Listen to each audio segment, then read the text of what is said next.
What are they gonna be building up for us this time? Yes, so curious about that. For Kalasag, definitely no more Aya for them. I wonder if Valiant Warriors at this point in time, sila naman yung magta-take advantage ng Aya. We're not so sure.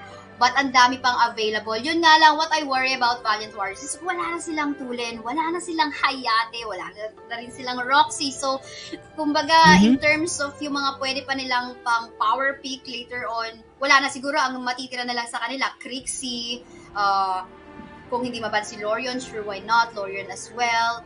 But I think parang medyo nabuhos yung kalahating porsyento ng lakas in terms of meta ha dito sa first game ng Valiant Warriors. But still not losing hope for them because again, they play as a team, cohesive pa rin naman. I guess it's just a matter of yung saikuhan na lang sa draft yung kailangang maayos.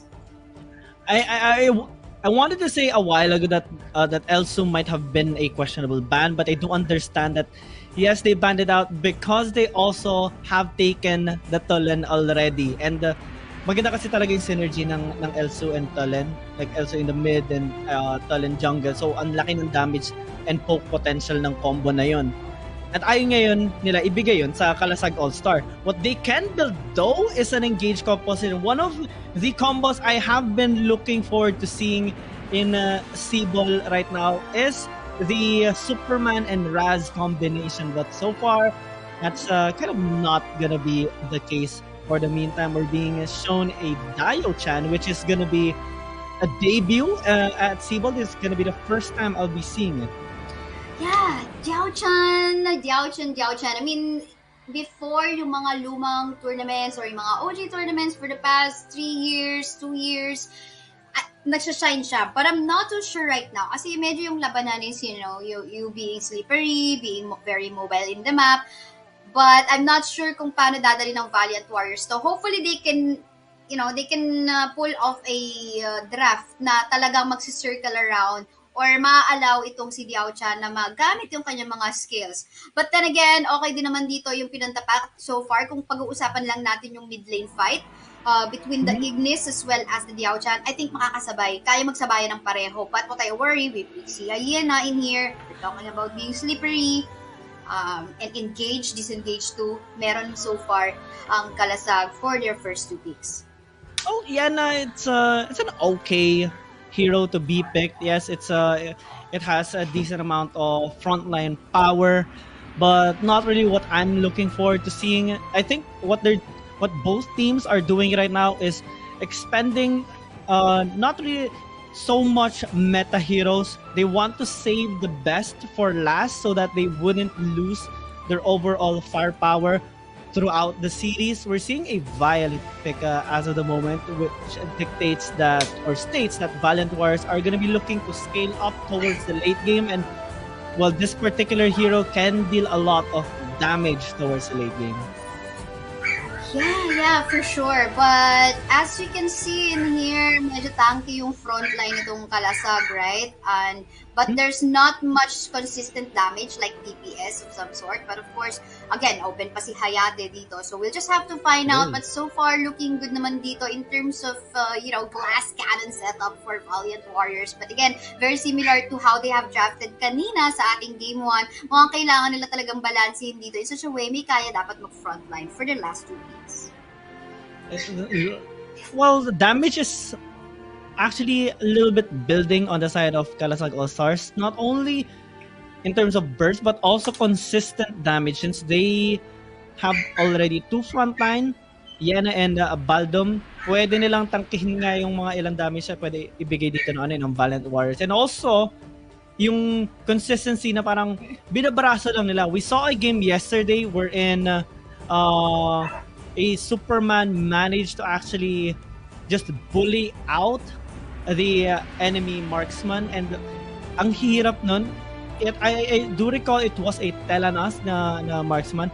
Hindi na makapag-free kasi tinutulak-tulak lang and zinozone out lang ng isang tank, which is that Superman. I think that's one of the strategies that Kalasag All-Stars are wanting to build right now. Since they have 2 frontlines, they can get even 1 more. Kasi kadalasan isa sa mga meta na ginagamit sa AoV is 3 frontlines tapos 2 damage dealers, a mage and and their marksman. Tapos, napaka-hirap talunin nun pag sa team fight. Kailangan creative yung approach sa kanila. Kailangan ikutan talaga or go with a split push. Speaking of split push, Florentino is available. So it can be one of the kryptonites of the draft that Kalasag Allstars have been building. But let's see if it's something on the mind right now of Valiant Warriors. Yeah, for sure. In here, Slims.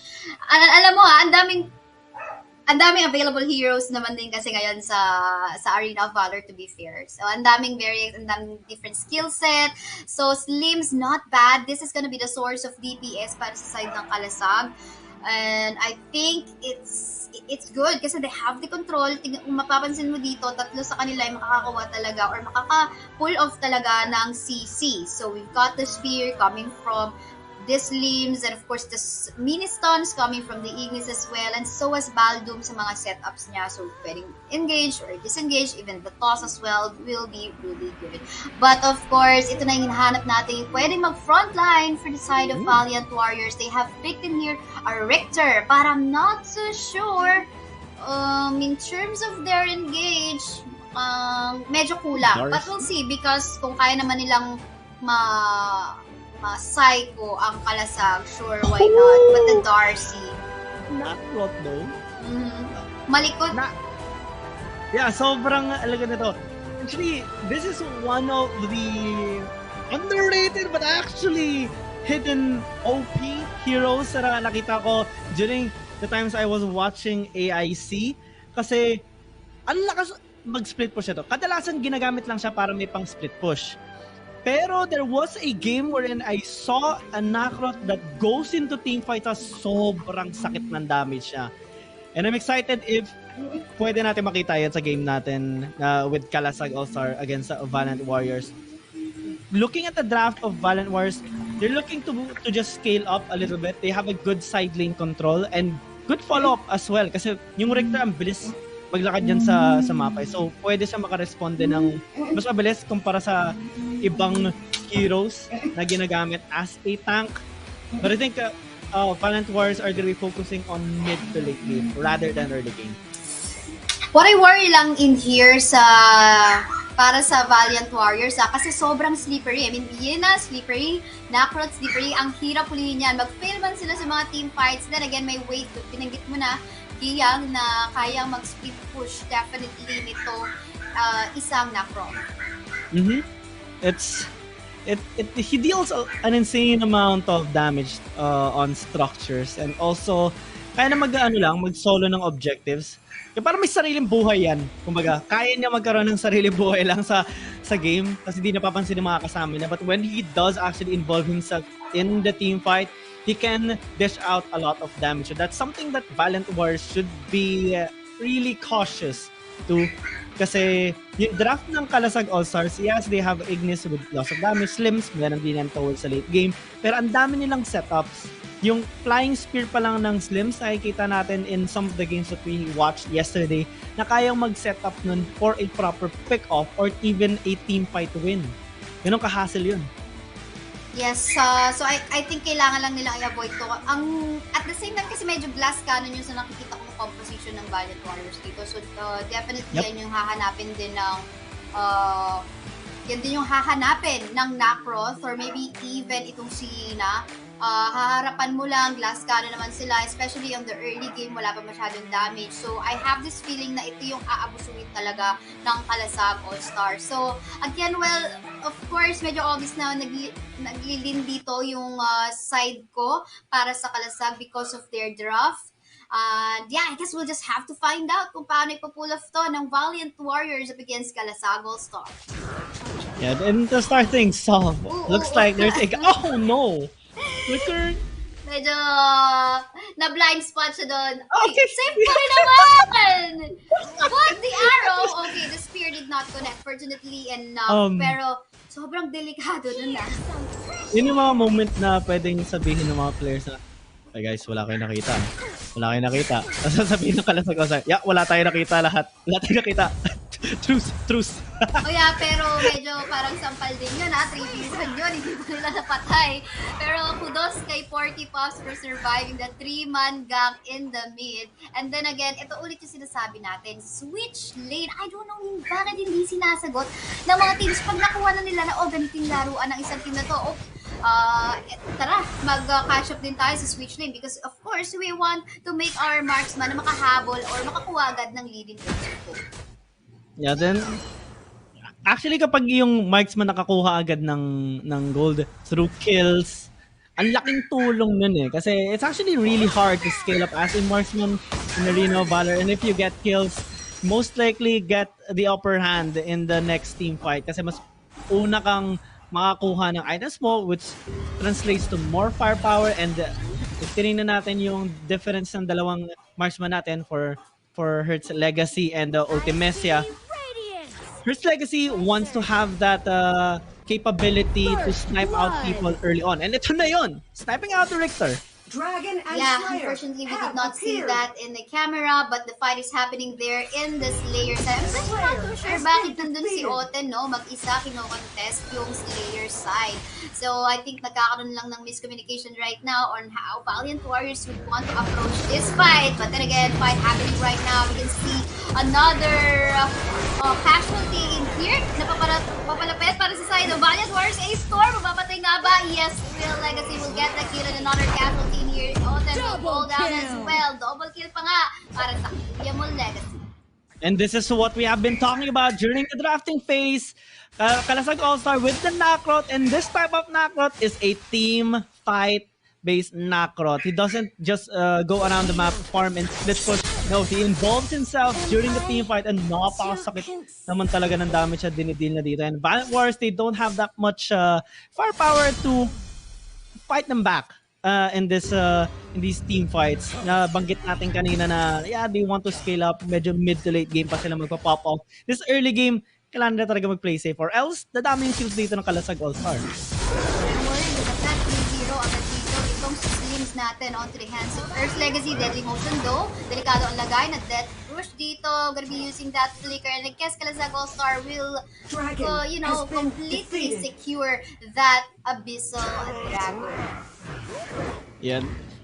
Abyssal Dragon, Dark Slayer, no objectives yet for Valiant Warriors, and this is translating into a 2,500 gold lead by Kalasag All-Star at less than 4 minutes into the game. This is gonna be a little bit expected because of the draft that they do have in comparison to Valiant Warriors, but Valiant Warriors should try to at least get their economy up in other scenarios. This camp might be it. Flicker still available for Clyde. Quite unfortunate for the side of Valiant Warriors. Hindi nila nakuha yun. A-Storm, however, in the middle lane, gonna be falling down onto the hands of Mickey. Very confident plays coming from the side of Kalasag. Oh, si Ote, nakapag-beat up dito. Is it really gonna go for a chase? No, that's 3-man members. Delikadong lagay. Balik na lang muna sa lane. And Mickey even had the luxury of stealing out a camp from A-Storm, and medyo hassle nga naman talaga yun, knowing that you are a little bit behind. A little bit is an understatement. Kalasag All-Star just pushing their limits up. The limits indeed. You can see the fight ongoing again onto the top side part ng Mickey. Half-life at the moment, pero wala siyang kaba dito because Dev will be going for that kill off against Deadly Motion. Queen dito, wala nang buhay halos, but still gonna be surviving and going for more kills. 3 members have fallen down para sa side ng Valiant Warriors. Yeah, it's a demonstration of power right now for Kalasag All-Star. 4,000 gold lead, no deaths at all. They're pushing all the towers. All they need to do is push bot to take out the outer turret or the tier 1s at least. And I don't think that Valiant Warriors can actually contest the next objectives, given the fact that Mickey is just a monster right now. Kaya na nang isolo yung mga objectives but they're going for just more kills. Ultimecia is dead again. Man, this is 0-9 score right now. Tapos 5k gold lead sa kamay ng Kalasag All-Star. Talagang ang init ng Kalasag All-Star ngayon. Tulad na lang sinasabi ng ating mga manonood sa live stream. Oh my goodness! So apparently mukhang si Yui mahuhuli dito. 1 kill is gonna go on to the side, finally on the side of Valiant Warriors. Pero papatapos dito, gonna go for the chase. Porky Pop super low on HP. The Fog Prison has been casted, trying to save the lives and to stop the members of Valiant Warriors to back away. Deadly Motion super low on HP. Apparently though, Legacy will get the kill still up against one of the members of Valiant Warriors. Yeah, that demotion and also Porky Pops that in exchange for just one member, which is Yui a while ago. Not really the best trade, and Kin is maybe looking for more flying suit. Then, huwag mo nang ihagi ang tore mo dahil wala ka nang kawala for sure. Alam niya na, this is the last day of my life. Yes. A blue team tower he has like destroyed. milliseconds before disaster, waiting for the tower to get taken down, but Kin is tracking a little bit over. Yes, tama ka. Oh, flicker and Gwen still surviving. Ang ganda, ang sarap ng may ganyang kakampi. Backup to the highest level ang ginagawa ng Kalasag Allstars dito. It feels like they really have the the comfortability with playing with each other. And an insane amount of synergy, actually. Kalasag All-Stars are really demonstrating why they are so strong in this tournament, and the Valiant Warriors are not their kryptonite so far. It's 13-1, 7,000 gold lead. That's 7.5 minutes. It's getting a little bit out of hand. There was a saying that, Vitor told me, whenever there's a game in Arena of Valor, if the goal lead reaches 8 to 10,000, it's at that point of no return already. Like the gap itself, right? Quinn, tingnan muna natin dito, mag-isa, pero talagang pinanood na lang din ng Valiant Warriors because they know na hindi nila agad to mapapatay, but gonna go for the clash right now. Super low on HP, Yui will still survive. We can see, the Nacross once more, making here almost to no life. Porky Pops, medyo nakasurvive pa nga rin naman, but still, alam mo, ang ganda dito, in fairness, Kalasag All-Star, even though they are a super massive lead, they still give some respect to Valiant Warriors. Siguro ayaw nila mangyari yung coin flip bigla.